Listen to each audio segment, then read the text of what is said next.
Bonjour, bonjour à tous et bienvenue dans Apprenez la web radio. Alors je viens d'enregistrer la vidéo que je viens de faire au soleil, mais il faisait tellement chaud que l'appareil s'est mis en surchauffe et moi aussi j'étais un peu en surchauffe, du coup j'ai décalé un peu de quelques mètres pour me mettre à l'ombre. Alors désolé, vous avez une vue un peu moins ensoleillée, mais moi je pense que je vais faire une meilleure vidéo. Il fait chaud, hein. Aujourd'hui, on va parler du SEO, le fameux SEO, le référencement. Ah oui, on nous en vend des formations pour nous dire oui, il faut faire du SEO. Mais le SEO, c'est quoi? C'est le référencement gratuit. Alors pourquoi est-ce qu'on nous vend des formations pour le référencement gratuit? Bon, je vais vous donner les clés rapides du SEO et vous allez voir que naturellement, sans formation gratuite, vous allez faire un bond dans votre communication et dans la qualité de votre travail d'animation, de communication, dans votre mise en avant, etc. Mais attention, c'est du boulot.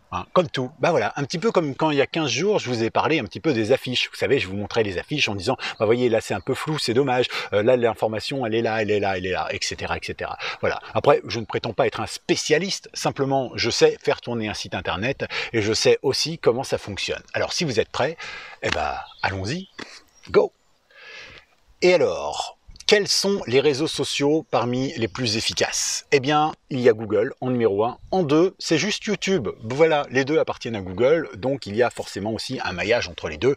Il faut donc chérir Google, même si ce n'est pas le seul, mais les autres fonctionnent un peu de la même manière, Bing, Quant, etc., etc.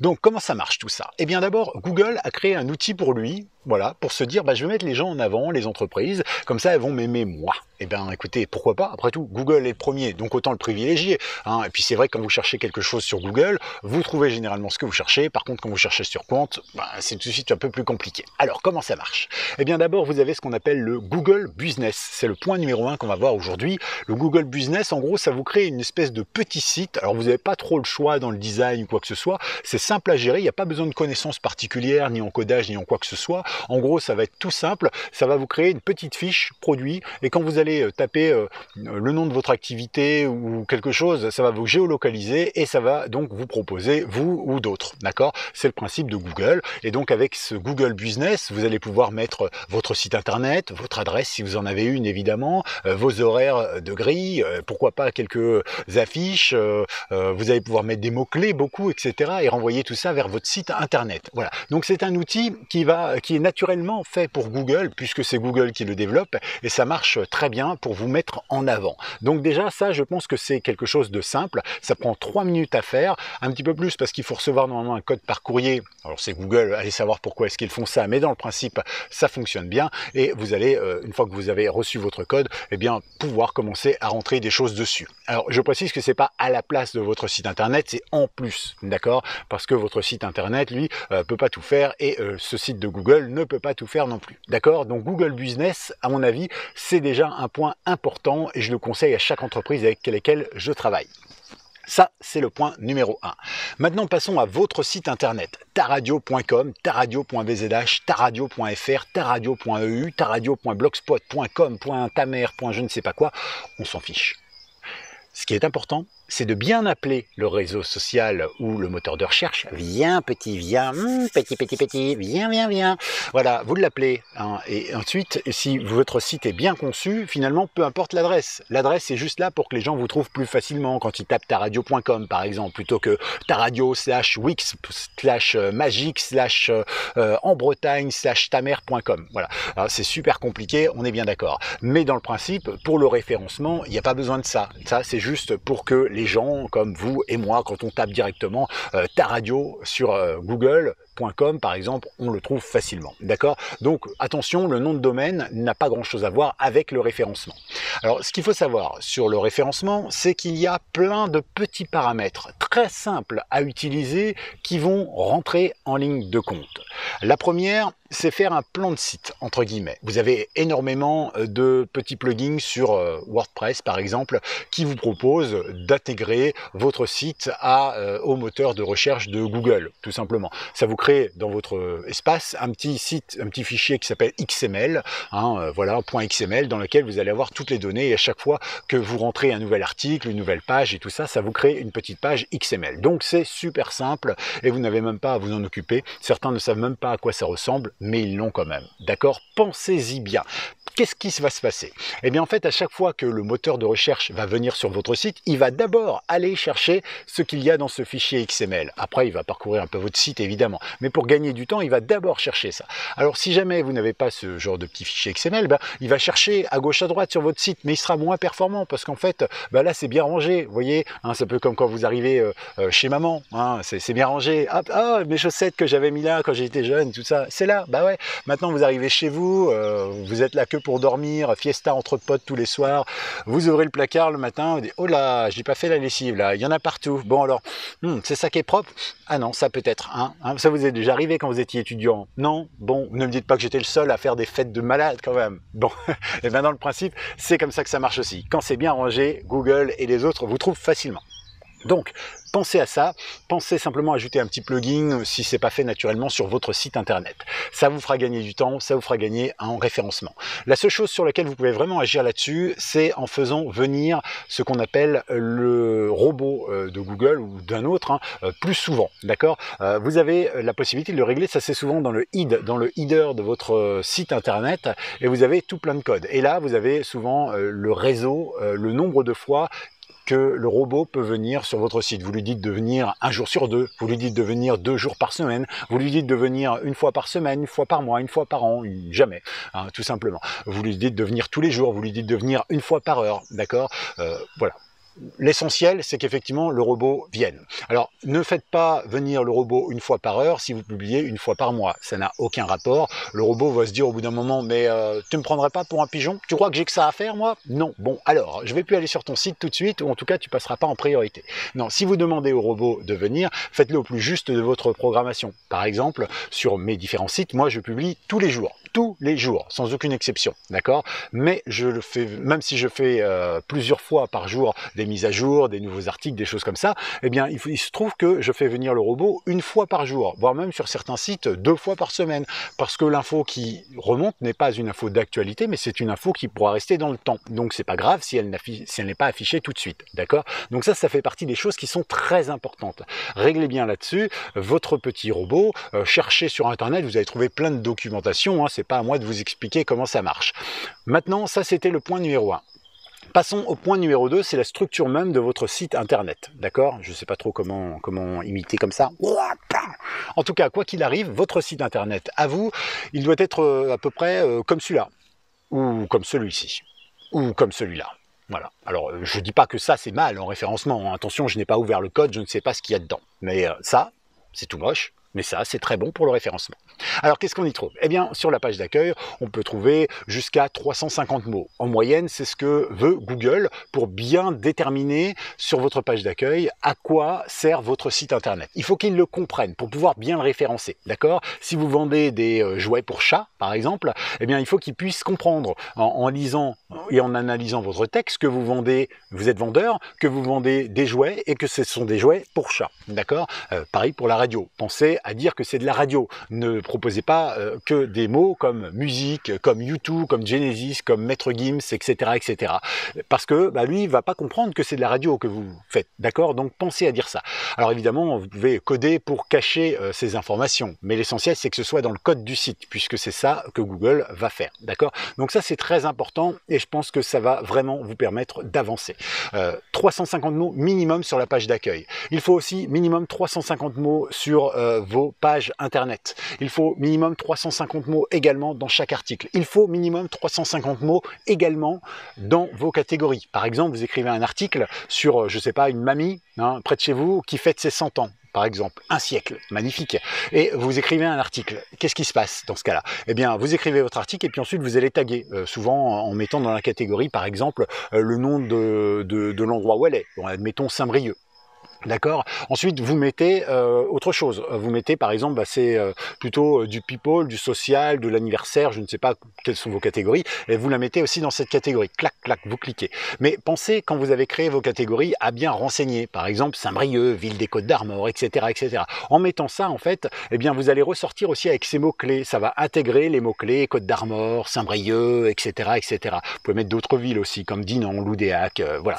Donc, pensez-y, parce que ça, c'est aussi très important. important, d'accord? Donc 350 mots minimum à chaque endroit où vous pouvez mettre des mots, d'accord? Même dans les catégories, même dans les tags.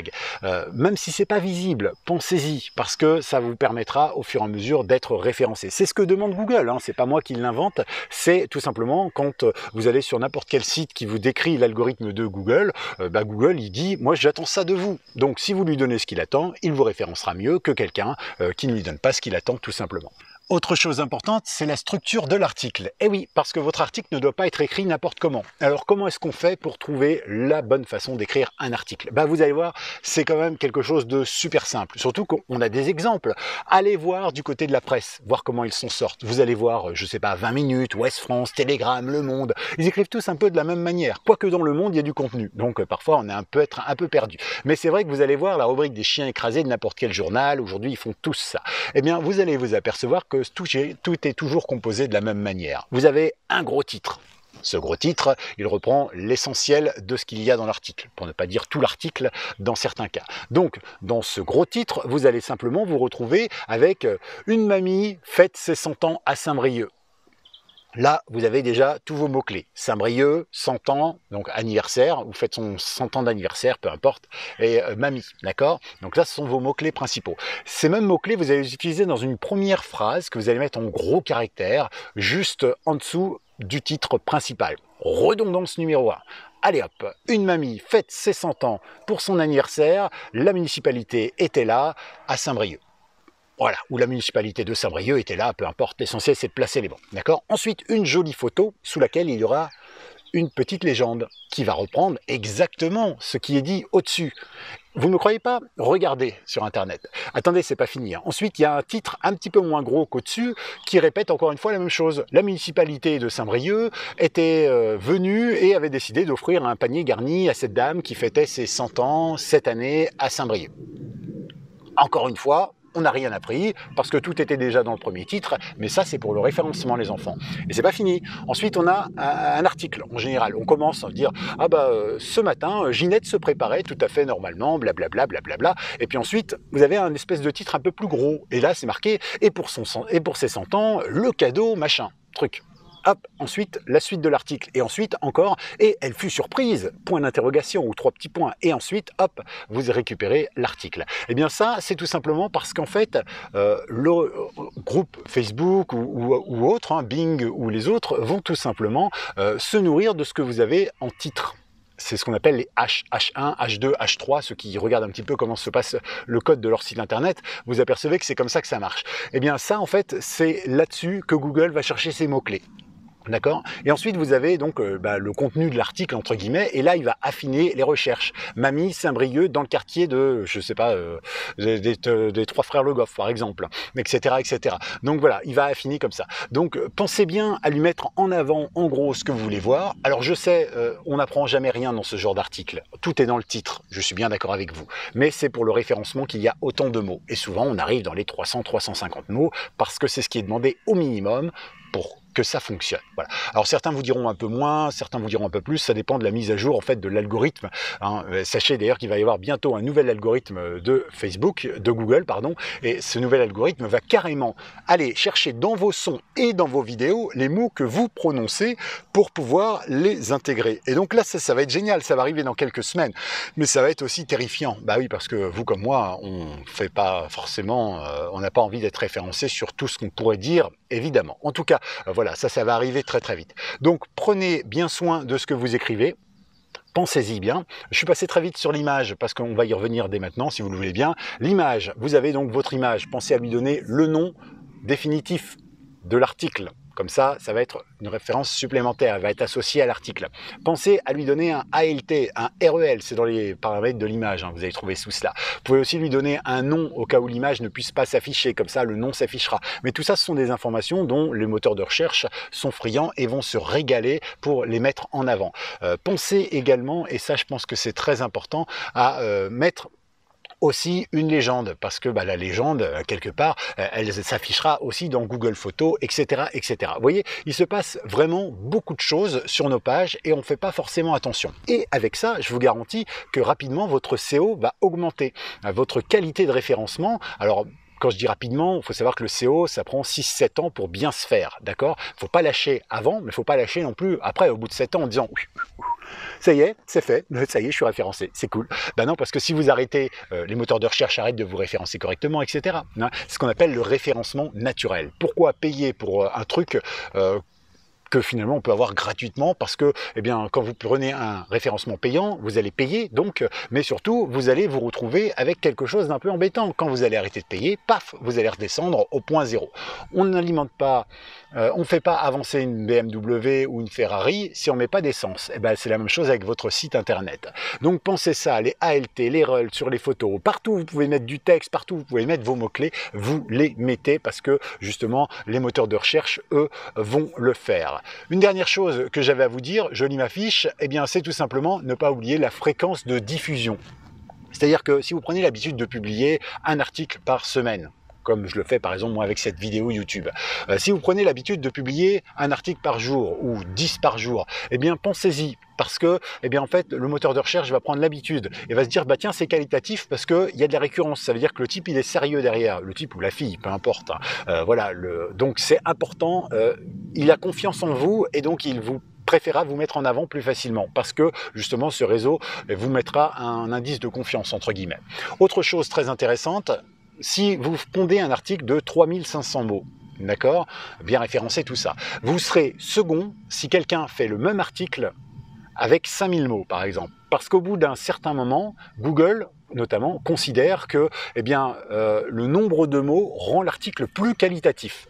Il faut penser à faire des liens intérieurs, des liens extérieurs. Par exemple, pour cette mamie qui vient d'avoir 100 ans, si vous aviez déjà fait un papier pour ses 80 ans ou pour son départ en retraite à 60 ans et que vous vous souvenez d'où il est sur votre site internet, vous faites un lien interne. Retrouvez une photo de mamie, je sais pas quoi, je sais pas comment je l'ai nommé, lors de son départ à retraite à 60 ans. Clac, hop, un lien interne, Google adore ça. Lien externe, tiens, et puis nous avons filmé tout ça, hop, allez voir sur notre page Google ou tiens, le Télégramme, le journal d'à côté, a fait une vidéo, pensez à les regarder, ou un autre article, pensez à les regarder aussi. Hop, croisement de liens, croisement de données, les réseaux sociaux adorent ça, les moteurs de recherche aussi, parce qu'ils voient que vous ne travaillez pas tout seul, et eux, ça les aide aussi, eh bien parce qu'ils se disent, ok, d'accord, lui, il a pondu un truc là-dessus, et en plus, il nous propose d'aller voir ce que l'autre a fait, donc c'est super bien dans la mentalité et tout ça. Donc pensez-y, ce sont plein de petites astuces qui vous permettront très rapidement de faire les choses. Et vous serez aussi gagnant si quelqu'un partage un lien vers vous, alors que vous avez aussi partagé quelque chose vers lui.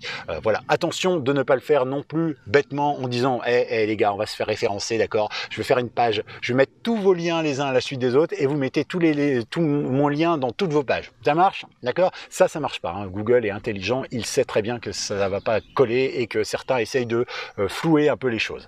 D'accord, ça c'était pour le SEO. Alors évidemment, j'ai peut-être été en super raccourci sur plein de petites choses, mais vous trouvez plein d'infos sur internet. Et puis si vous avez des questions, vous pouvez toujours me demander directement dans la description. Pensez à vous abonner, à liker. La semaine prochaine, on parlera encore de programmation musicale. J'essaye d'alterner une semaine sur 2, une semaine sur 3 pour varier les plaisirs. Si vous avez des questions, des choses que j'aurais zappées, que j'aurais mal dites aussi, ça peut arriver parce que quand on est devant la caméra, parfois l'esprit s'envole. Alors n'hésitez pas, vous êtes aussi là pour corriger tout ce que je peux dire. Ça marche, mais l'essentiel de ce que j'ai dit, ça marche, hein. C'est évident.